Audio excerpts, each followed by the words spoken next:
loose associations here on The Gist, and since it's basically Easter and we did see that awesome Megalodon shark in Battlefield 4 the other day, I reckon we should talk about super cool gaming Easter eggs.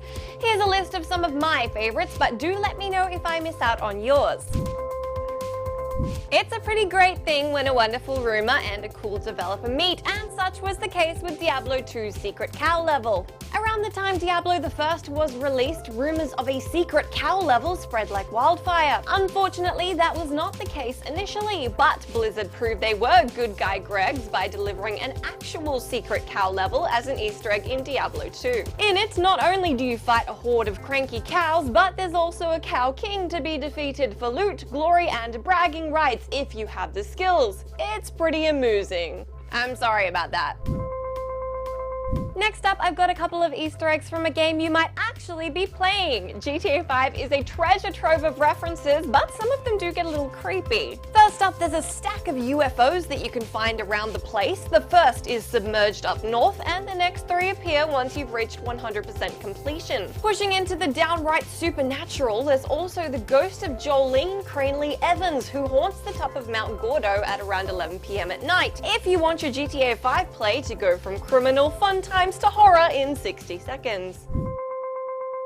Speaking of horror, the survival horror series Silent Hill is pretty well known for having multiple endings and joke endings, but some are a little more bizarre than others. Perhaps the most obscure is the so-called dog ending from Silent Hill 2. You need to finish the game 3 times, which then allows you to find a secret key in a dog house. You eventually use this key to unlock a door and meet Mira, a Shiba Inu dog who's been controlling the events of the entire game with her canine prowess. When James confronts Mira, she seems to lick his face, and then that's that. Hilarity ensues though, which makes the drastic change in tone pretty welcome. And my favorite Easter egg comes from the Metal Gear Solid series. This is a perfect example of what makes the madness of Metal Gear so great. There's a boss battle with a character called The End in Metal Gear Solid 3, Snake Eater, who puts up a real fight. He's an elderly master sniper with the ability to photosynthesize for some reason, and he has a real knack for camouflaging himself in the Russian wilderness. If played the regular way, the battle involves crawling very slowly through grass and painstakingly searching the dense jungle for a clue to his whereabouts without exposing yourself. This battle can usually take up to an hour on average, but this isn't your only option. You can, if you so choose, begin the fight with The End and then turn off the game and either wait a week or fast forward your console system clock. Either option will result in The End having died from old age when you pop back into the game. Alternatively, you can snipe him when you see him sitting in a wheelchair much earlier in the game and avoid the battle altogether. Either way, really. Last week I offered up my opinions on whether I thought The Elder Scrolls Online would appeal to Elder Scrolls fans, and you guys had a lot to say about it.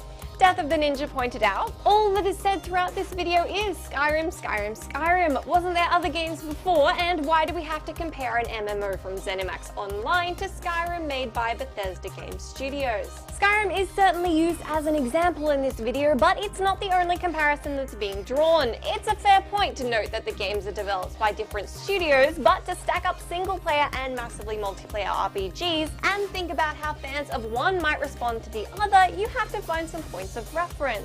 Winter Ray added, I really have to disagree on the graphics. The Elder Scrolls Online is so much better looking than Skyrim if you've got the hardware to support it. It definitely adds to the immersion of the game, and to me, Skyrim really never looked that great to begin with. You do have a good point there. While I was mostly disappointed in the animations, the world of the Elder Scrolls Online does have a certain aesthetic appeal. To be fair though, a lot of the vocal opinions can be summed up in the thoughts of Dan Mallon. It's an MMO first and Elder Scrolls second, to be honest. I've heard plenty more great Easter egg suggestions like Minecraft in Borderlands and the chicken in Gears of War, but do let me know what your all-time favorites are in that comment section below, and I'll see you next week.